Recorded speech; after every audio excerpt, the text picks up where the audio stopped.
Let's just jump right in with this quote from the architect Frei Otto. I mean, talk about a powerful statement, right? It perfectly captures a mind that was ready to just throw out the entire old rulebook and start from scratch.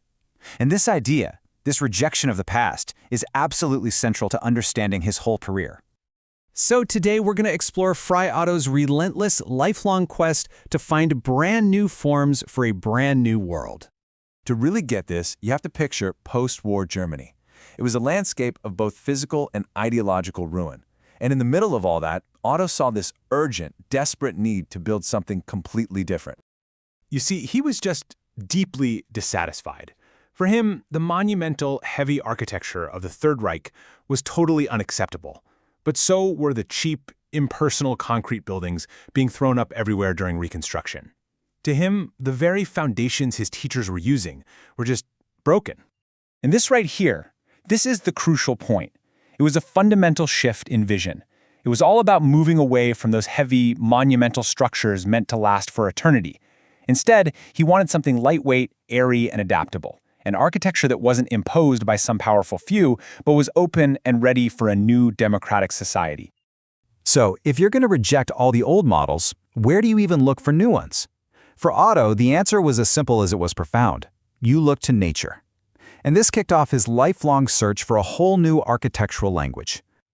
At the absolute core of his method is this brilliant idea he called form finding. Basically, it's the principle that the best, most efficient shape for a structure isn't something a designer just invents or draws up. Nope, it's something you find. You find it by letting physical forces reveal themselves through experiments. It's all about discovery, not invention. This quote really hits the nail on the head. Otto just understood on a deep level that form and force are inseparable. You can't have one without the other. His entire career was basically one long investigation into this relationship, trying to understand the invisible forces that create the visible shapes all around us. And his tools for this investigation were, well, let's just say they were pretty unconventional. We're talking soap bubble machines to study minimal surfaces, Hanning chain models to figure out the perfect arch, and taking direct inspiration from spider webs and skeletons. He even studied inflated animal intestines. This was not some stuffy academic work. It was playful, it was hands-on, and it was driven by this endless curiosity. Now let's move on to his teaching, because Otto's approach to education was just as radical as his approach to architecture.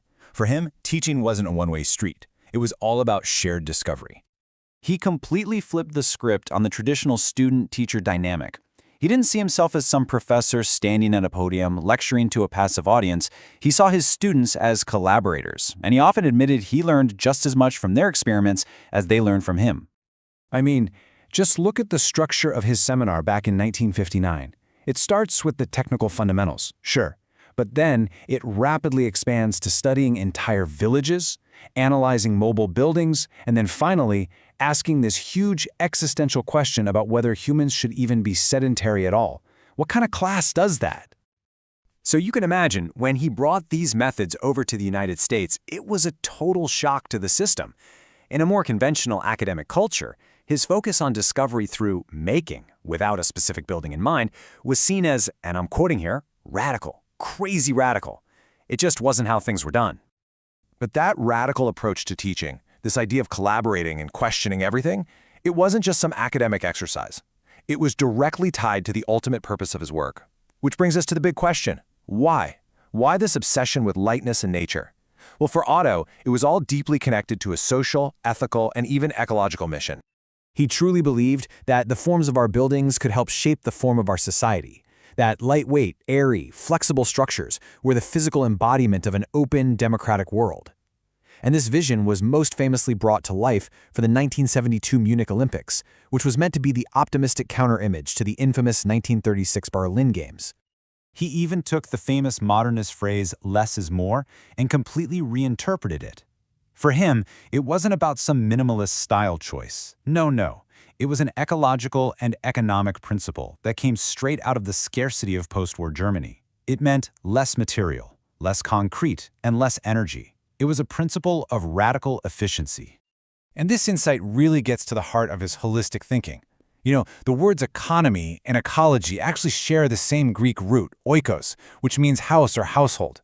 Otto understood this deep connection, that managing our global household requires us to think about resources and our environment as one single integrated system. So when you step back and look at the whole picture, you see his entire career was built on these core pillars: learning from nature, working collaboratively, and building for an open society. And the amazing thing is that these once eccentric ideas are now foundational principles for architects and engineers all over the world.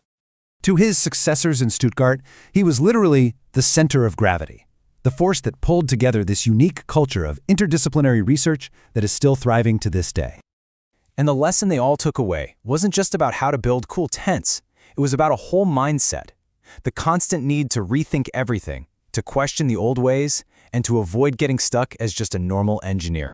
And for those who got to work with him directly, like Nick Goldsmith, the feeling was just being part of something completely new, led by a man who was not only a brilliant innovator, but was also, by all accounts, incredibly generous with his time and his ideas.